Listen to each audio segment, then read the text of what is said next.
اس کی نوعیت کے حوالے سے ابھی تک متضاد اطلاعات ہیں، سلنڈر بلاسٹ یا گیس لیکیج کا دھماکہ یا پھر خودکش حملہ۔ خودکش حملے کے حوالے سے زیادہ تر جو ذرائع ہیں وہ یہی دعویٰ کر رہے ہیں کہ یہ خودکش حملہ تھا۔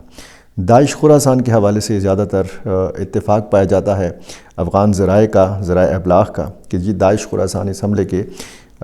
پیچھے یہ تنظیم ہو سکتی ہے۔ بہرحال افغان حکام نے اس واقعے کی نوعیت، یعنی اس میں بارود کا استعمال کیا گیا، یہ واقعی یہ گیس لیکیج کا دھماکہ تھا، صرف اتنا بتایا گیا کہ جی اس میں اتنا جانی نقصان ہوا، اور یہ ایک مصروف جگہ ہے کابل شہر کی، شہر نو، اور یہاں پہ ہمیشہ رش ہی رہتا ہے، اور جس وقت یہ دھماکہ ہوا تقریباً 3 بجے کا وقت تھا، جب اس بازار میں، اس جگہ پہ بہت زیادہ رش ہوتا ہے، ریسٹورنٹس ہیں، فاسٹ فوڈ کی یہاں پہ دکانیں ہیں، یہاں پہ سفارت خانے ہیں، یہاں بڑی بڑی شخصیات جو حکومتی شخصیات بھی ہیں، یہاں پہ ان کی رہائش گاہیں ہیں۔ یہ جدید شہر ہے، شہر نو نام سے جیسے ظاہر ہے۔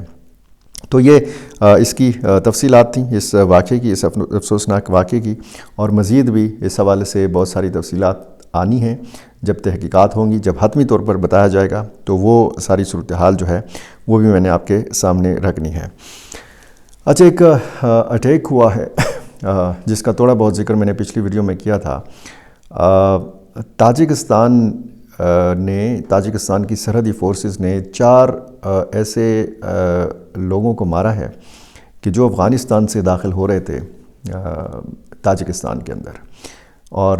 ان کو تاجکستان کی سرزمین پر مارا گیا ہے۔ یہ سرحد پار کر رہے تھے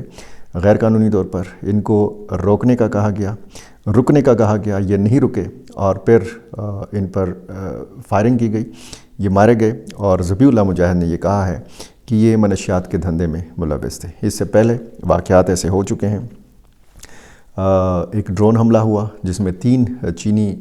شہری مارے گئے جو وہاں پہ سونے کی کانیں ہیں، یہاں پہ معدنیات کی مختلف پروجیکٹس میں چینی ماہرین کام کرتے ہیں۔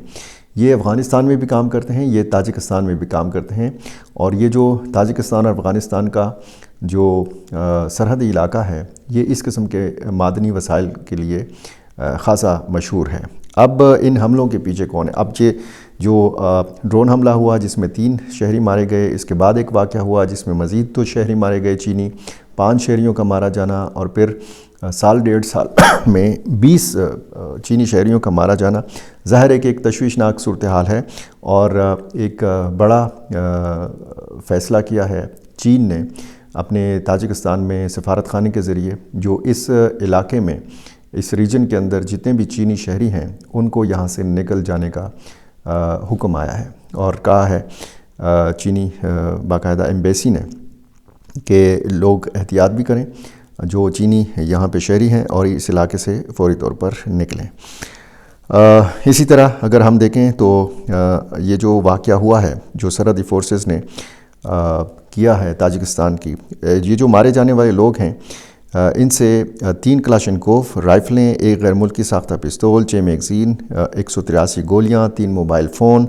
1 ریڈیو مواصلاتی ڈیوائس، اور کچھ اور آلات بھی برآمد کیے گئے ہیں۔ یہ جو اسلحہ ہے اس سے آپ اندازہ لگا سکتے ہیں کہ یہ ظاہر ہے کہ منشیات کا دھندا نہیں تھا، یہ کوئی اور ہی چکر تھا۔ تاجکستان کی ریاستی کمیٹی برائے قومی سلامتی نے 2 ٹوک انداز میں کہا ہے کہ سرحد کی حفاظت ہماری اولین ترجیح ہے، اور کسی بھی سرحدی خلاف ورزی کرنے والے کے خلاف قانون کے مطابق سخت کارروائی کی جائے گی۔ تاجکستان نے طالبان حکومت سے بھی مطالبہ کیا ہے کہ وہ سرحدی علاقوں میں سرگرم دہشت گرد گروپوں اور منشیات اسمگلروں کے خلاف فوری اور فیصلہ کن اقدامات کریں تاکہ خطہ غیر مستحکم ہونے سے محفوظ رہ سکے۔ یہ بڑھتی ہوئی جو کشیدگی ہے تاجکستان اور افغانستان کی، اور جس طریقے سے کہا گیا ہے کہ جی دہشت گردی اور اسمگلنگ کا جو نیٹ ورک ہے اس کو افغان حکومت توڑے، تو یہ اسی قسم کے مطالبات ہیں۔ جب ہم چینی شہریوں کے حوالے سے بات کرتے ہیں اور چین کی دلچسپی دیکھتے ہیں، چین کی بھی شاید یہی امیدیں تھیں کہ ایسٹ ترکستان اسلامک موومنٹ کے حوالے سے افغان طالبان چین کی بہت مدد کریں گے، چین کے جو شہری ہیں ان کا تحفظ یقینی بنایا جائے گا۔ اور پھر ظاہر ہے کہ اب چین کے بھی اسی قسم کے تحفظات ہیں جس طرح کے تحفظات پاکستان کے ہیں۔ پاکستان کو بھی بہت امیدیں تھیں کہ جب افغان طالبان برسر آئیں گے تو پاکستان کے اندر جو سیکیورٹی ایشوز ہیں وہ بہت حد تک حل ہو جائیں گے، بشمول ٹی ٹی پی، بہت ساری جو پاکستانی ملیٹنٹ تنظیمیں ہیں جو بلوچستان میں سرگرم تنظیمیں ہیں، ان کے جو وہاں پہ ٹھکانے ہیں، ان ٹھکانوں کے حوالے سے افغان طالبان بہت زیادہ مددگار ثابت ہوں گے پاکستان کے۔ لیکن پاکستان کی یہ خوش فہمی جو ہے یہ خوش فہمی ہی رہی، غلط فہمی ہی رہی، اور اسی طرح چین اس خوش فہمی میں شاید مبتلا رہا۔ تاجکستان کو بہت زیادہ امیدیں تھی کہ وہاں پہ افغان طالبان جو ہیں اپنا بارڈر مینجمنٹ درست کریں گے، ٹائٹ رکھیں گے۔ اس ساری صورتحال میں ہم یہ دیکھتے ہیں کہ دونوں ملکوں کے جو تعلقات ہیں وہ اس حوالے سے دن بدن کشیدہ ہوتے جا رہے ہیں۔ یہ ساری ڈیولپمنٹس ہیں اس خطے کے حوالے سے، اور خصوصاً جو واقعات روزانہ کی بنیاد پر نئے نئے واقعات سامنے آ رہے ہیں تو لگ یہ رہا ہے کہ افغان طالبان کے اوپر پریشر بڑھ رہا ہے، اندرونی طور پر بھی، اور آپ افغانستان کے مختلف ممالک جن کی سرحدیں لگتی ہیں ان کی طرف سے بھی دباؤ جو ہے وہ بڑھ رہا ہے افغان طالبان کے اوپر۔ اس دباؤ سے یہ کیسے نکلتے ہیں، کیسے یہ اپنے پڑوسی ممالک کے ساتھ تعلقات بہتر بناتے ہیں، یہ ظاہر ہے کہ آنے والے دنوں کی باتیں ہیں، اور ان پر ہماری اور آپ کی مشترکہ نظر ہے۔ جو بھی اس حوالے سے کسی اور حوالے سے جو بھی نئی ڈیولپمنٹ ہوگی، میری کوشش ہوتی ہے کہ میں بر وقت وہ آپ تک پہنچا سکوں۔ مجھے اپنی رائے سے ضرور نوازا کیجیے۔ بہت شکریہ۔